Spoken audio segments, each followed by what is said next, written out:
ओम शांति। 28 मई 2022। बाबा के महावाक्य। मीठे बच्चे, तुम्हारा प्यार आत्मा से होना चाहिए। चलते फिरते अभ्यास करो, मैं आत्मा हूँ, आत्मा से बात करता हूँ, मुझे कोई बुरा काम नहीं करना है। प्रश्न: बाप द्वारा रचा हुआ यज्ञ जब तक चल रहा है तब तक ब्राह्मणों को बाप का कौन सा फरमान जरूर पालन करना है? उत्तर: बाप का फरमान है, बच्चे, जब तक यह रुद्र यज्ञ चल रहा है तब तक तुम्हें पवित्र जरूर रहना है। तुम ब्रह्मा के बच्चे, ब्रह्मा कुमार कुमारी कभी विकार में नहीं जा सकते। अगर कोई इस फरमान की अवज्ञा करते हैं तो बहुत कड़े दंड के भागी बन जाते हैं। अगर किसी में क्रोध का भी भूत है तो वह ब्राह्मण नहीं। ब्राह्मणों को देही अभिमानी रहना है, कभी विकार के वशीभूत नहीं होना है। गीत: ओ दूर के मुसाफिर।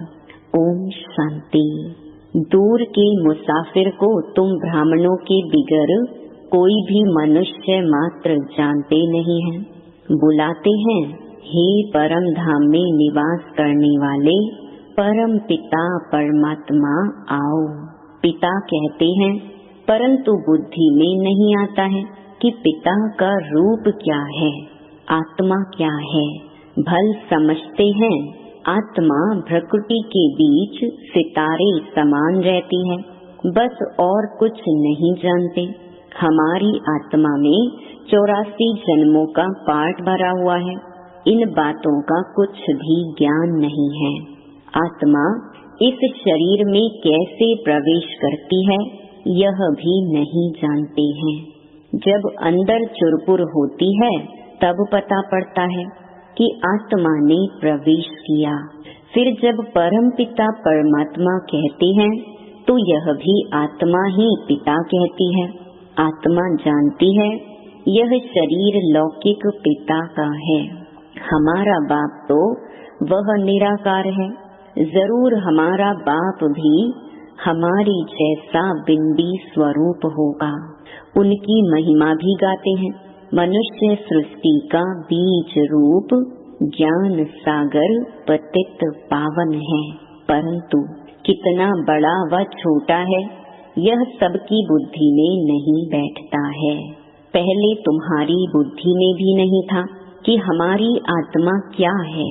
भल परमात्मा को याद करते थे कि हे परम पिता, परंतु कुछ भी जानते नहीं थे। बाप तो निराकार है, फिर वह पतित पावन कैसे ठहरा? क्या जादू लगाते हैं? पतितों को पावन बनाने जरूर यहाँ आना पड़ता है।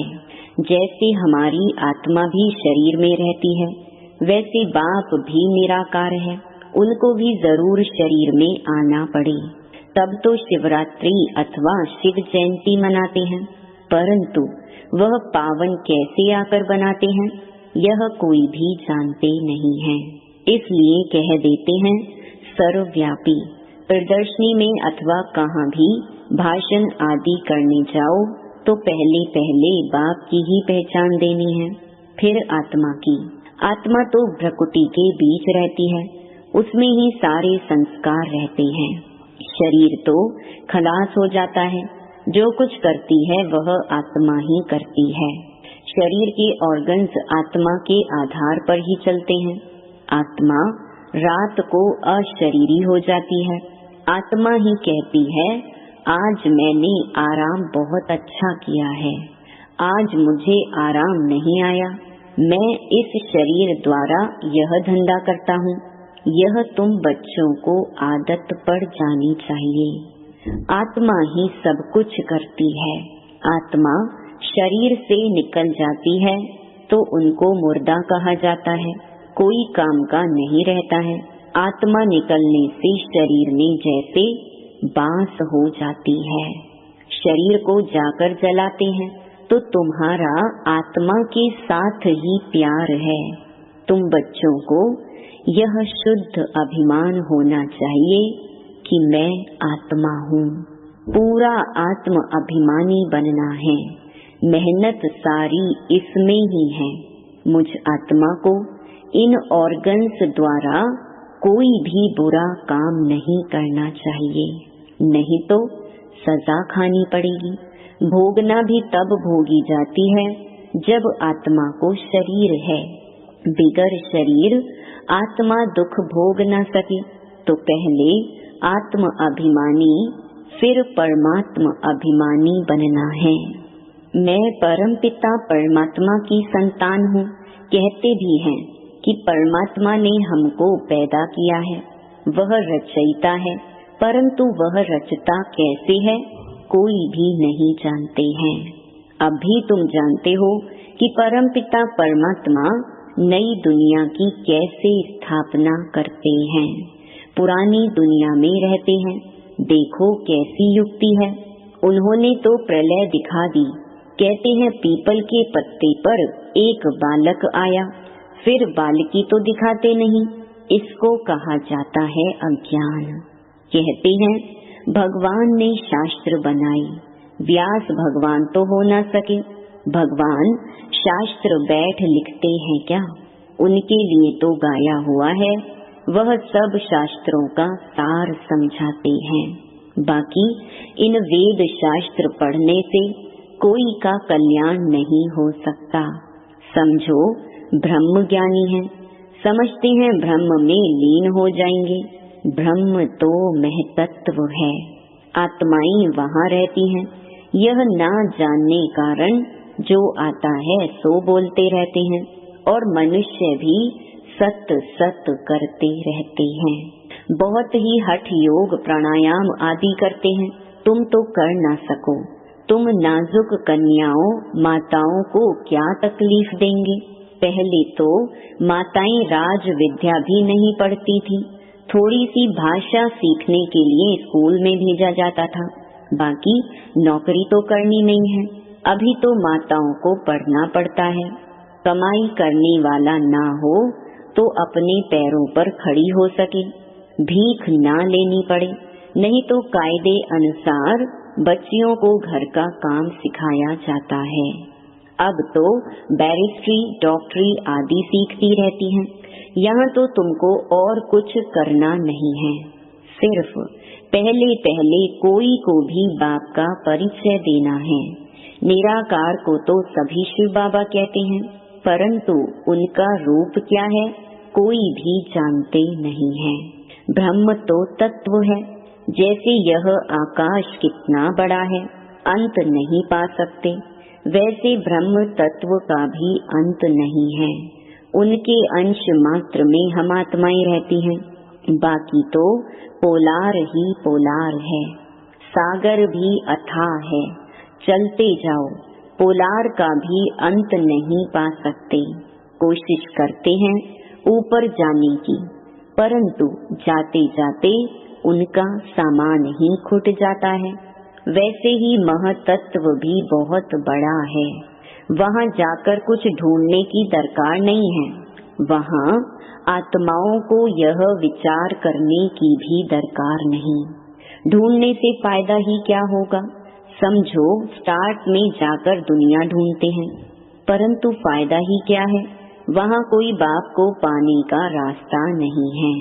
भगत भक्ति करते हैं भगवान को पाने के लिए, तो उनको भगवान मिलता है, वह मुक्ति जीवन मुक्ति देते हैं।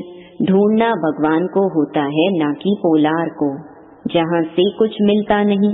कितना गवर्नमेंट का खर्चा होता है, यह भी ऑलमाइटी गवर्नमेंट है। पांडव और कौरव दोनों को ताज नहीं दिखाते हैं, बाप आकर तुमको सब बातें समझाते हैं। जबकि तुम इतनी सब नॉलेज पाते हो तो तुमको बहुत खुश रहना चाहिए। तो हमको पढ़ाने वाला बेहद का बाप है।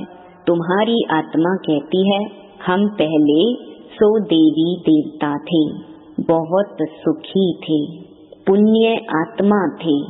इस समय हम पाप आत्मा बन पड़े हैं, क्योंकि यह रावण राज्य है, यह रावण की मत पर है, तुम हो ईश्वरीय मत पर। रावण भी गुप्त है तो ईश्वर भी गुप्त है। अभी ईश्वर तुमको मत दे रहे हैं, रावण कैसे मत देते हैं? रावण का कोई रूप तो है नहीं, यह तो रूप धरते हैं। रावण के तो सभी रूप हैं। जानते हैं हमारी आत्मा में 5 विकार हैं। हम आसुरी मत पर चल रहे हैं। मेल फीमेल दोनों में 5 विकार हैं। ये सब बातें मनुष्य की बुद्धि में तब बैठेंगी जब वह जानेंगे कि हमको पढ़ाने वाला निराकार परम पिता परमात्मा है। परमात्मा निराकार है। जब वह साकार में आवे तब तो हम ब्राह्मण बने। बाप भी रात को ही आता है। शिवरात्रि सो ब्रह्मा की रात्रि हो गई। ब्रह्मा द्वारा ही ब्राह्मण बनेंगे। यज्ञ में ब्राह्मण जरूर चाहिए। ब्राह्मणों को जब तक यज्ञ संभालना है तब तक पवित्र रहना है। जिस्मानी ब्राह्मण भी जब यज्ञ रचते हैं तो विकार में नहीं जाते। भल हैं विकारी, परंतु यज्ञ रचने समय विकार में नहीं जाएंगे। जैसे तीर्थों पर जाते हैं तो जब तक तीर्थों पर रहते हैं तो विकार में नहीं जाते हैं। तुम ब्राह्मण भी यज्ञ में रहते हो, फिर अगर कोई विकार में जाते हैं तो बड़े पाप आत्मा बन पड़ते हैं। यज्ञ चल रहा है तो अंत तक तुमको पवित्र रहना है। ब्रह्मा के बच्चे, ब्रह्मा कुमार कुमारियां कब विकार में नहीं जा सकते। बाप ने फरमान किया है तुम कब विकार में नहीं जाना, नहीं तो बहुत दंड के भागी बन जाएंगे। विकार में गया तो सत्यानाश हुई। वह ब्रह्मा कुमार कुमारी नहीं परंतु शूद्र मलेच्छ हैं। बाबा हमेशा पूछते हैं तुमने पवित्र रहने की प्रतिज्ञा की है। अगर बाप से प्रतिज्ञा कर ब्राह्मण बन फिर विकार में गए तो चंडाल का जन्म पाएंगे। यहाँ वैश्या जैसा गंदा जन्म कोई होता नहीं। यह है ही वैश्याल्य। दोनों एक दो को विष पिलाते हैं। बाबा कहते हैं माया भल कितने भी संकल्प लावे परंतु नंगन नहीं होना है। कई तो जबरदस्ती भी नंगन करते हैं। बच्चियों को ताकत कम रहती है। पवित्रता के साथ चलन भी बहुत अच्छी चाहिए। चलन खराब है तो वह भी काम के नहीं। लौकिक माँ बाप में विकार हैं तो बच्चे भी माँ बाप से ही सीखते हैं। तुमको पारलौकिक बाप तो यह शिक्षा नहीं देते। बाप तो देही अभिमानी बनाते हैं, कभी क्रोध नहीं करना। उसी समय तुम ब्राह्मण नहीं चंडाल हो, क्योंकि क्रोध का भूत है। भूत मनुष्य को दुख देते हैं। बाप कहते हैं ब्राह्मण बनकर कोई शैतानी काम नहीं करना है। विकार में जाने से यज्ञ को तुम अपवित्र बनाते हो, इसमें बड़ी खबरदारी रखनी है। ब्राह्मण बनना कोई मासी का घर नहीं है। यज्ञ में कोई गंध नहीं करना है। 5 विकारों में से कोई भी विकार ना हो। ऐसे नहीं क्रोध किया तो हर्जा नहीं, यह भूत आया तो तुम ब्राह्मण नहीं। कोई कहे यह तो मंजिल बहुत ऊंची है, नहीं चल सकते हो तो जाकर गंदे बनो। इस ज्ञान में तो सदा पवित्र हर्षित रहना पड़े। पतित पावन बाप का बच्चा बनकर बाप को मदद देनी है। कोई भी विकार नहीं होना चाहिए। कोई तो आते ही फट से विकारों को छोड़ देते हैं। समझना चाहिए हम रुद्र ज्ञान यज्ञ का ब्राह्मण हूँ। हमारे से ऐसा कोई काम नहीं होना चाहिए जो दिल खाती रहे। दिल रूपी दर्पण में देखना है कि हम लायक हैं। भारत को पवित्र बनाने के हम निमित्त हैं तो योग में भी जरूर रहना है। सन्यासी लोग सिर्फ पवित्र बनते हैं, बाप को तो जानते ही नहीं। हठ योग आदि बहुत करते हैं, पाते कुछ भी नहीं। तुम जानते हो बाप आए हैं शांति धाम में ले जाने लिए। हम आत्माएं वहाँ की निवासी हैं। हम सुख धाम में थे, अब दुख धाम में हैं। अभी है संगम। यह सिमरन चलता रहे तो भी सदा मुस्कुराते रहें। जैसे देखो यह अंगना बच्चा बेंगलोर का सदैव मुस्कुराता रहता है। बाबा कहने से ही खुशी में भरपूर हो जाता है। इनको खुशी है, हम बाबा के बच्चे हैं। जो भी मिले उनको ज्ञान देते रहो। हाँ, कोई हंसी भी उड़ाएंगे क्योंकि नई बात है। कोई भी नहीं जानते कि भगवान आकर पढ़ाते हैं। कृष्ण तो कभी आकर पढ़ाते नहीं। अच्छा, मीठे मीठे सिकिलधे बच्चों प्रति मात पिता बाप दादा का याद प्यार और गुड मॉर्निंग।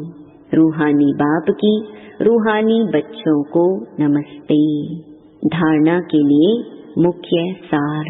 पहला, रुद्र ज्ञान यज्ञ का ब्राह्मण बनकर ऐसा कोई काम नहीं करना है जो दिल को खाता रहे। कोई भी भूत के वशीभूत नहीं होना है।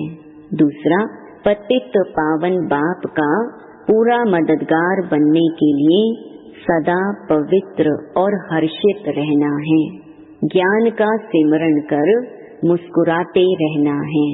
वरदान, चित्त की प्रसन्नता द्वारा दुआओं के विमान में उड़ने वाले संतुष्ट मणि भव।